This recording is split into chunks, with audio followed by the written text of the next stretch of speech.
اختیار بھی عطا فرمایا۔ اب آگے چلیں، آج ہم نے آقا علیہ الصلوۃ والسلام کے اس اختیار کا ذکر کرنا ہے جو پچھلے ہم نے کلاس میں جہاں روکا تھا سبق کو، کہ 3 قسم کے اختیار تھے۔ ایک تشریحی اختیار، یعنی وضاحت کرنے کا اختیار اللہ نے اپنے رسول کریم صلی اللہ علیہ وسلم کو عطا فرمایا۔ قرآن نے ایک مجمل طور پر ذکر کر دیا، اجمالی طور پر ذکر کر دیا کہ اقیم الصلاۃ، نماز قائم کرو۔ اب اس کی تشریح کس نے کی؟ اللہ کے رسول نے کی۔ کیسے نماز ادا کرو؟ فرمایا رأیتمونی کما رأیتمونی اصلی، جس طرح مجھے دیکھو اسی طرح تم نماز پڑھو۔ صلو کما رأیتمونی، جس طرح مجھے دیکھو اسی طرح تم نماز پڑھو۔ اللہ نے زکوٰۃ ادا کرنے کا حکم دیا، تشریح مصطفیٰ نے فرمائی۔ اللہ نے حج کرنے کا حکم دیا، اس کی وضاحت حضور نے عطا فرمائی۔ تو یہ تھا تشریحی اختیار، وضاحت اور شرح کرنے کا اختیار اللہ نے اپنے حبیب کریم صلی اللہ علیہ وسلم کو عطا فرمایا۔ اور دوسرے نمبر پر تھا تشریعی اختیار، یعنی قانون سازی کرنے کا اختیار بھی اللہ نے اپنے حبیب کریم صلی اللہ علیہ وسلم کو عطا فرمایا۔ جو حضور نے فرما دیا وہ قانون بن گیا۔ حضرت مولا کائنات کے لیے فرمایا حضرت زہرا کے ہوتے ہوئے تیرے اوپر دوسرا نکاح حرام ہے۔ قرآن نے حق دیا تھا ہر مومن کو، لیکن حضرت سیدنا مولا کائنات رضی اللہ تعالیٰ عنہ کو حضور نے مستثنا کر دیا۔ فرمایا اب قرآن کے اس قانون سے تو مستثنا ہے، تو شادی نہیں کر سکتا۔ اسی طرح آقا علیہ الصلوۃ والسلام نے مقام عرفات میں 2 نمازیں ایک ہی وقت میں پڑھا دی۔ حالانکہ قرآن پاک میں ان الصلاۃ کانت علی المؤمنین کتابا موقوتا، نماز ایک مقررہ وقت پہ فرض ہے، وقت آئے گا تو نماز فرض ہوگی، لیکن ظہر کے وقت میں حضور نے عصر کی نماز ادا فرما دی۔ تو اب مقام عرفات میں اس عام قانون سے مقام عرفات کی ظہر اور عصر کو، یعنی عصر کو، ظہر تو ظہر کے وقت میں پڑھی جاتی ہیں، عصر کو ظہر کے وقت میں پڑھا جاتا ہے۔ عصر کے وقت کو، عصر کی نماز کو قرآن کے اس قانون سے مستثنا کر دیا 9 ذی الحج یوم عرفہ والے دن مقام عرفات کو۔ اسی طرح رات کو مزدلفہ میں مغرب کی نماز کو قانون سے مستثنا کر کے عشاء کے وقت میں پڑھوا دیا۔ یہ تھا تشریعی اختیار، آقا علیہ الصلوۃ والسلام کا قانون سازی کرنے کا اختیار۔ ایک صحابی کو حضور نے سونا پہننے کی اجازت عطا فرمائی۔ ایک صحابی نے عرض کیا کہ حضور میرے پاس سال کا بکرا نہیں ہے، لیکن میری خواہش تھی میں قربانی کروں گا۔ حضور نے فرمایا کوئی چھوٹا بکرا، اس نے کہا حضور 6 ماہ کا کھڑا ہے۔ حضور نے فرمایا تو کر دے، تیری قربانی ادا ہو جائے گی۔ یعنی سال سے کم قربانی پہ نہیں لگ سکتا، لیکن آقا علیہ السلام اپنے اختیارات استعمال فرمائے اور اس صحابی کو حضور نے اجازت دے دیا، عام قانون سے مستثنا کر دیا۔ ایک صحابی نے عرض کیا کہ آقا میں اگر ریشمی کپڑے نہ پہنوں تو میرے بالوں میں جسم میں جوئیں پیدا ہو جاتی ہیں، تو کیونکہ ریشمی کپڑا پہننا مرد کے لیے ناجائز ہے، آقا علیہ الصلوۃ والسلام نے اسے ریشمی کپڑا پہننے کی اجازت عطا فرما دی۔ یہ آقا علیہ الصلوۃ والسلام کے وہ اختیارات ہیں جس کو تشریعی اختیارات کہا جاتا ہے۔ اس کی کئی مثالیں اور بھی ہیں، لیکن ہم آج اگلے اختیار کی طرف جاتے ہیں جس کو علماء نے 3 قسم کے اختیار۔ وہ کون سا اختیار ہے؟ وہ اختیار ہے اللہ رب العزت کا حقیقی اختیار ہے، لفظ کن سے اس کو تکوینی اختیار کہتے ہیں۔ اللہ تعالیٰ کیونکہ قادر مطلق ہیں، وہ ہر شے کو چاہیں تو لفظ کن سے، صرف کن کہہ کر عدم سے وجود میں لے کر آ سکتے۔ لفظ کن کہہ کہ اسے اسباب اور وسائل کی ضرورت نہیں ہے۔ دیکھیں اولاد اسباب اور وسائل کے ہوتے ہوئے ہی مل سکتی ہے، یعنی آپ نکاح کریں گے، جی ٹھیک ہے نا، میاں بیوی کے ملاپ سے اولاد پیدا ہوگی، اولاد کے لیے ایک اسباب اور وسائل کی ضرورت پڑ گئی نا۔ اب کوئی بندہ مسجد میں بیٹھا رہے اور اللہ اولاد رب دیتا ہے نا، اگر کوئی بندہ شادی اسباب اور وسائل کی طرف نہ جائے، وہ اللہ کی بارگاہ میں آ کے مسجد میں بیٹے کی دعا کر دے، اولاد کی دعا کرے، شادی نہ کرے، اولاد مل جائیں گی؟ نہیں۔ اللہ نے اسباب اور وسائل کا حکم دے دیا کہ فرمائے یہ میرا اصول ہے اسباب اور وسائل مہیا کرنا، لیکن اللہ کے ہاں اللہ اس کا محتاج نہیں ہے۔ اللہ اس کا محتاج، وہ چاہیں تو لفظ کن سے اولاد بھی دے سکتا ہے، آپ نے نہیں دیکھا کہ حضرت سیدہ حضرت مریم علیہ السلام کو بیٹا دے دیا بغیر خاوند کے؟ قرآن پاک گواہ ہے، سورہ مریم میں دیکھیں. اور بیٹے دینے کی نسبت حضرت جبریل امین نے اپنی طرف منسوب کر. قال انما انا رسول ربک لأہب لک غلاما زکیا، سورہ مریم ہے کہ انما انا رسول ربک لأہب لک غلام، آیت نمبر 19 میں ہے، سورہ مریم کی آیت نمبر 19 میں فرمایا انما انا رسول ربک لأہب لک، میں اللہ کا بھیجا ہوا فرشتہ ہوں، میں تمہیں ایک ستھرا پاکیزہ بیٹا دینے آیا ہوں. لأہب لک یعنی میں تمہیں بیٹا دینے آیا ہوں. بیٹا کون دیتا ہے؟ اللہ. حقیقی طور پر یہ شان کس کی ہے؟ صفت کس کی ہے؟ لیکن اللہ نے یہ اپنی عطا خاص کے ساتھ اپنے بندوں کو بھی یہ اختیار عطا فرمایا. اب یہ شرک، فرشتے معصوم ہیں، فرشتے تو گناہ نہیں کر سکتے. جب فرشتے معصوم ہیں تو جبریل نے اپنی طرف نسبت کیوں کی؟ لأہب لک، میں تجھے بیٹا دینے آیا ہوں. کہ عطا خاص کے ساتھ اپنی طرف اللہ کی عطا سے اپنی طرف نسبت کر دی. یہ کوئی شرک نہیں ہے. شرک تب ہوگا جب کوئی کہیں کہ کوئی بندہ اگر کسی کی مدد کر رہا ہے، وہ ذاتی طاقت کہے کہ اس کی ذاتی طاقت ہے، ذاتی طاقت یا ذاتی حیثیت، ذاتی اختیار کے ساتھ وہ بیٹا دے گا، کسی بندے کی طرف اس نسبت کو منسوب کرے تو وہ مشرک ہو جائے گا. اگر کوئی کہتا ہے کہ دیکھیں نا، جب ہم مجاز اور حقیقت کو نہیں سمجھیں گے اس وقت تک ہم اپنا ایمان نہیں بچا سکتے. صرف فرق کیا ہے، مسئلہ کہاں خراب ہوا، پرابلم کہاں پیدا ہوا کہ ہم حقیقت اور مجاز کو کا فرق کر نہیں سکے، سمجھ نہیں سکے. یہ آپ پوچھیں کہ یہ سڑک کہاں جاتی ہے، ایسے پوچھتے ہیں نا کہ یہ سڑک کہاں جاتی ہے، بتانے والا کہتا ہے کہ یہ جی شہر جاتی ہے. اب اس بتانے والے سے کوئی پوچھے یا پوچھنے والے سے کوئی پوچھے بھی سڑک جا رہی ہے بلا شہر میں، سڑک کو چلتے آپ نے دیکھا، سڑک کو جاتے آپ نے دیکھا. وہ بتانے والے سے پوچھے بھی یہ تو نہیں جاتی، سڑک تو وہیں پڑی ہے. حالانکہ نسبت کر دیتے ہیں کہ یہ سڑک کہاں جاتی ہے مجازی طور پر. حقیقی طور پر کیا ہے کہ سڑک پر جو چلنے والا ہوگا وہ شہر پہنچے گا. ہم اس کی نسبت مجازی طور پہ سڑک کی طرف کر دیتے ہیں. ہم کہہ دیتے ہیں جی پانی نے پیاس بجھا دی، پانی نے پیاس بجھا دی. پیاس کون بجھاتا ہے؟ اللہ. حقیقی طور پہ پیاس بجھانے والا اللہ ہے. ہم مجازی طور پہ نسبت پانی کی طرف کر دیتے ہیں. اسی طرح یار فلاں نے میری مدد کی، فلاں نے میری، اگر تو نہ آتا تو میں نہ بچتا، تو میری مدد نہ کرتا. اگر کوئی بندہ اپنے والد کو یا اپنے کسی بزرگ کو یا کسی ایم این اے کو، وزیر کو، کسی جج کو، یہ کسی پولیس کے آفیسر کو یہ کہے کہ اگر آپ نہ آتے تو میں نہ بچتا، اگر میری مدد نہ کرتے تو میں نہ بچتا، تو مدد کرنے والا حقیقی کون ہے؟ اللہ. لیکن ہم نسبت کسی بندے کی طرف کر رہے ہیں تو اس کا یہ مقصد نہیں ہے کہ یہ مشرک ہو گئے.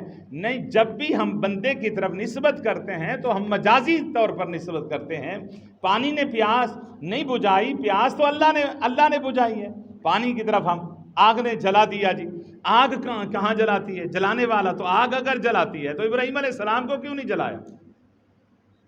اللہ کا حکم نہیں تھا.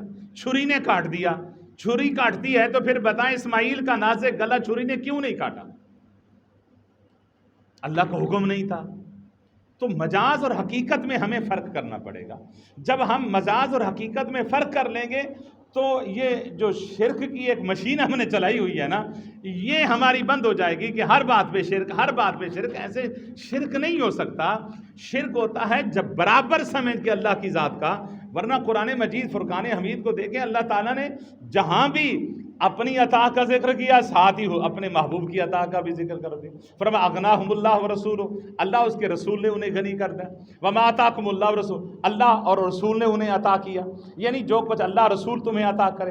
ومن یعص اللہ ورسولہ، کہ جس نے اللہ اس کے رسول کی نافرمانی کی، یعنی اپنے حبیب کریم صلی اللہ علیہ وسلم کو ساتھ اپنے ساتھ ملا دیا. اطاعت میں بھی ساتھ، اطیعوا اللہ ورسولہ، من یطع الرسول فقد اطاع اللہ. فرمایا جس نے رسول کی اطاعت کر لی اس نے خدا کی اطاعت کر لی.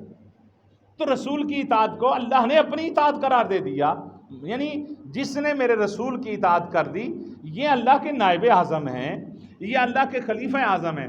دیکھیں ایک آپ کے پاس کوئی ایک حکومت کا قانون پیغام لے کر آتا ہے کہ حکومت نے یہ فیصلہ کیا ہے، سنانے والا تو وہ ہے، ایک قاصد ہے، آپ اس کی خلاف ورزی کریں گے، وہاں آپ ڈکلیئر ہو جائیں گے اس نے ریاست کی خلاف ورزی کی ہے، کیونکہ وہ نمائندہ تھا۔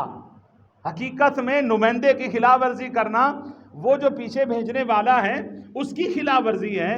تو یہی بات اللہ رب العزت نے قرآن مجید میں بار بار یہ بتائی ہے کہ رسول کی اطاعت میری اطاعت ہے، رسول کی مخالفت میری مخالفت ہے، تو رسول کا پکڑنا میرا پکڑنا ہے۔ اللہ نے فرمایا ما رمیت اذ رمیت ولکن اللہ رمی۔ بہرحال یہ وہ چیزیں ہیں جس کو ہم اگر سمجھ لیں مجاز اور حقیقت کے فرق کو تو ہم شرک سے بچ سکتے ہیں۔ اور امت مسلمہ کیونکہ اس میں آج بہت زیادہ مبتلا ہو رہی ہے، بالخصوص نوجوان جو پڑھا لکھا ہے اس کو حقیقت اور مجاز کا علم نہیں ہے، اسے حقیقت اور مجاز کے فرق کیے بغیر ایمان سمجھ بھی نہیں آئے گا۔ جب تک حقیقت اور مجاز کا ہم فرق نہیں سمجھیں گے ہمیں ایمان بھی سمجھ میں نہیں آئے گا۔ دیکھیں اللہ کی ذات تو مخفی ہے، اللہ رب العالمین نے اپنے محبوب صلی اللہ علیہ وسلم کو بھیجا، پھر اس کے بعد صحابہ کو بھیجا، پھر حضور آقا علیہ السلام نے کیوں فرمایا علیکم سنتی و سنت خلفاء راشدین المہدیین، فرمایا میری سنت کو لازم پکڑنا ہے اور میرے خلفاء راشدین کی سنت کو بھی لازم پکڑنا ہے۔ تو ان کو بھی لازم پکڑنا کیوں قرار دے دیا؟ فرمایا یہ ذات مصطفیٰ کے مظہر ہیں، یہ ذات مصطفیٰ کے مظہر ہیں، یہ مصطفیٰ کے تربیت یافتہ ہیں۔ فرمایا جو بھی یہ کام کریں گے حقیقت میں وہی کام مصطفیٰ کا کام ہوگا۔ تکوینی اختیار، اللہ تعالیٰ کیونکہ ہر چیز پر قادر اور قادر مطلق ہے، ہر چیز پر قادر قدرت کاملہ رکھتے ہوئے لفظ کن سے عدم سے وجود میں چیز کو لا سکتا ہے بغیر اسباب اور وسائل کے، یہ اس کو کہتے ہیں تکوین۔ لفظ کن، اللہ تعالیٰ قرآن فرماتا ہے انما امرہ اذا اراد شیئا ان یقول له کن فیکون۔ فرمایا کہ جب جس چیز کا اللہ ارادہ فرماتا ہے، اللہ کے ہاں صرف حکم ہی ہے، امر ہی ہے، اس کے ہاں صرف امر ہے۔ جس چیز کا اللہ ارادہ فرماتا ہے وہ کن کہہ دیتا ہے اس چیز کو، فیکون وہ چیز ہو جاتی ہے۔ اللہ رب العزت اپنے محبوب کریم صلی اللہ علیہ وآلہ وسلم کو یہ اختیار بھی عطا فرمایا ہے، بلکہ یہ اختیارات اللہ نے اپنے حبیب کو صرف نہیں عطا فرمائے، یہ اختیار اللہ نے، یہ خیرات اپنے محبوب بندو کو عطا فرمائی ہے۔ اس میں تین چیزیں قابل ذکر ہیں، اس کو ذہن میں رکھنا ہے کہ کن فیکون کی قدرت کاملہ کس کی شان ہے؟ بولیں، یہ قدرت کاملہ ہے، یہ شان اللہ کی شان ہے۔ کن فیکون کس کی شان ہے؟ اللہ کی شان ہے، مگر یہ خیرات اللہ نے اپنے بندو کو بھی عطا فرمائی ہے۔ اور حضور صلی اللہ علیہ وسلم کیونکہ اللہ کے محبوب ہیں، اللہ کے حبیب ہیں، تو اللہ نے اپنے محبوب صلی اللہ علیہ وسلم کو یہ خیرات سب سے زیادہ عطا فرمائی، یہ خیرات سب سے زیادہ عطا فرمائی ہے۔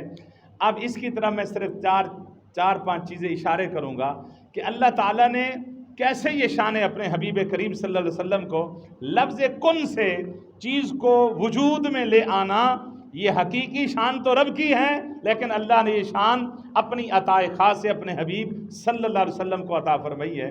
آقا علیہ السلام نے انگلی سے اشارہ کیا تو سورج ڈوبا ہوا واپس پلٹ آیا، سورج ڈوبا ہوا واپس پلٹ آیا، اسباب اور وسائل سے ماورا ہو کے حضور نے اشارہ کیا، اللہ نے سورج اپنے حبیب کے اشارے سے واپس پلٹا دیا۔ غروب 360 فرشتے یہ اس سورج کو لے کر چل رہے ہیں، 360 فرشتے ہیں جو اس کو پکڑ کے لے کے جا رہے ہیں۔ یہ کوئی چھوٹا سا اللہ دین کا چراغ نہیں ہے، یہ اتنا بڑا سیارہ ہے، اتنا بڑا ہے کہ 360 فرشتوں کی طاقت سے یہ چل رہا ہے۔ ایک فرشتہ اگر ایک تھپڑ مار دے تو آسمان ریزہ ریزہ ہو سکتا فرمائی ہے۔ تو ایک فرشتے کی اتنی طاقت ہے، تو سورج کو کتنے فرشتے لے کر جاتے ہیں؟ 360 فرشتے یہ لے کر جاتے ہیں اور وقت مغرب یہ اللہ کی بارگاہ میں اس کو سجدہ ریز کراتے ہیں. یہ اللہ کی بارگاہ میں سجدہ ریز ہوتا ہے. فرشتے ادھر اللہ کی بارگاہ میں سجدہ ریز کرا کے کھڑے ہیں, جھکا کے کھڑے ہیں, ادھر حضور کی انگلی کا اشارہ ہو گیا. اب اسباب اور وسائل کوئی سامنے نظر نہیں آ رہے, تو اللہ نے اپنے محبوب کی انگلی کے اشارے سے ڈوبا ہوا سورج واپس پلٹا دیا.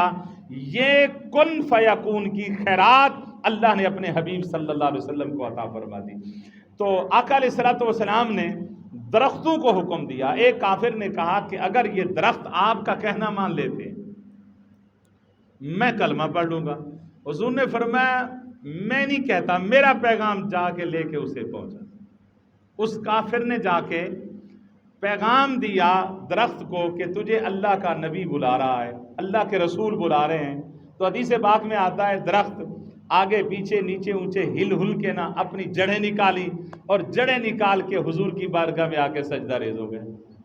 یہ اختیار اللہ نے اپنے حبیب کریم صلی اللہ علیہ وسلم کو عطا فرمایا. پتھر ہیں, پہاڑ ہیں, درخت ہیں, جہاں سے حضور گزرتے ہیں پتھر بھی سلام کر رہے ہیں, پہاڑ بھی سلام کر رہے ہیں, درخت بھی. یہ بے زبان ہیں, ان کی زبانیں نہیں ہیں. ایک گو جن کی زبانیں ہیں ان کو بھی اللہ نے بولنے کی طاقت عطا فرمائی. گوہ کو کپڑے میں لپیٹ کے نا ابو جہل حضور کی بارگاہ میں آ گیا. اس نے کہا جی اگر یہ آپ بتا دیں کہ میرے اس کپڑے میں بچی ہے یا بچہ ہے, یعنی لڑکی ہے یا لڑکا ہے, آپ بتا دیں گے تو میں کلمہ پڑھ لوں گا. اس نے سمجھا تھا کہ یہ تو محفوظ ہے میرے پاس, چھپی ہوئی ہے, یہ کون سا زبان والی ہے, بے زبان ہے, یعنی نہ لڑکا ہے نہ لڑکی ہے, تو چھپا کے تو گو آیا ہوں, آپ بتا دیں لڑکی ہے یا لڑکا ہے. تو آقا علیہ الصلوۃ والسلام نے فرمایا کہ ابو جہل میں بتاؤں یا اس کپڑے والی چھپی ہوئی چیز بتا دے کہ میں کون ہوں. تو وہ خوش ہو گیا. اس نے کہا یہ تو آسان بات ہوگی میرے لیے کہ اگر کوئی بچہ بچی ہوتا تو زبان ہے, ہو سکتا ہے وہ سن چکا تھا کہ حضرت یوسف علیہ السلام کی گواہی بھی ایک بچے نے دی تھی. حضرت عیسیٰ علیہ السلام بھی پنگوڑے میں اپنی ماں کی گود میں بولے تھے. یہ بچہ توڑا ہے, یہ بچی توڑی ہے جو بول پڑے گی. ابو جہل تھا نا, جہلوں کا باپ تھا, وہ اپنی جہالت کو سامنے رکھ کے سمجھ رہا تھا, قیاس کر رہا تھا. اس کو یہ نہیں پتا تھا کہ یہ سامنے سوال کس سے کر رہا ہوں. تو حضور نے توجہ ڈالی, فرمایا کہ من انا یا دبو, کہ اے گو بتا کہ میں کون ہوں. تو اس ابو جہل کی چنگل میں, اس کے ہاتھوں میں, کپڑوں میں وہ گو بول پڑی کہ اشہدو, میں گواہی دیتی ہوں, میں گواہی دیتی ہوں, انت رسول اللہ و خاتم النبیین, آپ اللہ کے رسول بھی ہیں اور خاتم النبیین بھی ہیں. یعنی رسول اکرم صلی اللہ علیہ وسلم نے توجہ فرمائی بغیر اسباب اور وسائل کے. اللہ نے اپنے حبیب کریم صلی اللہ علیہ وسلم کی اس توجہ میں یہ طاقت رکھ دی کہ گوہ بھی آپ کی گواہی دینے لگ گئی. اسی طرح چاند کے انگلی کے اشارے سے حضور نے چاند کے 2 ٹکڑے فرما دی. اقتربت الساعۃ وانشق القمر, ایک ٹکڑا ایک پہاڑ کے ادھر آ گیا, دوسرا ٹکڑا پہاڑ کے دوسری طرف چلا گیا. جب ابو جہل کے ایک منگائے ہوئے مناظر نے یہ سوال کیا کہ اگر آپ آسمان کے چاند کو 2 ٹکڑے کر دیں تو میں کلمہ پڑھ لوں گا, تو حضور نے انگلی کا اشارہ کیا, انگلی کے اشارے سے چاند کے 2 ٹکڑے. کسی آری کی ضرورت بھی نہ پڑی, کسی سیڑھی کی ضرورت بھی نہ پڑی. یعنی اسباب اور وسائل سے ماورا ہو کر اللہ نے اپنے محبوب کی زبان پہ یہ تاثیر اور اختیار عطا فرما دیا. حضور نے کہا آسمان کے چاند کے 2 ٹکڑے ہو گئے. یہ شان بھی اللہ نے اپنے حبیب کریم صلی اللہ علیہ وسلم کو عطا فرما دی. اسی طرح اگر آگے چلیں تو بھیڑیوں نے, جنگل کے شیروں نے آقا علیہ الصلوۃ والسلام کے ساتھ باتیں کی. حدیث پاک میں آتا ہے کہ ایک اونٹ آ رہا تھا ابلا ہو کر, تو لوگوں کو وہ اذیتیں دے رہا تھا, لوگ اس کے پیچھے سے ڈنڈے اٹھا کے بھاگ رہے تھے. تو آگے آقا علیہ الصلوۃ والسلام تشریف لا رہے تھے. تو سامنے جب لوگوں نے دیکھا کہ اللہ کے رسول آ رہے ہیں تو انہوں نے آواز دی کہ آقا آپ ایک طرف ہو جائیں, یہ آپ کو بھی اذیت دے گا. تو سرکار دو عالم صلی اللہ علیہ وسلم نے فرمایا کہ صحابہ ضرورت نہیں ہے ہٹنے کی, اسے آنے دو, یہ جانتا ہے کہ میں اللہ کا سچا رسول.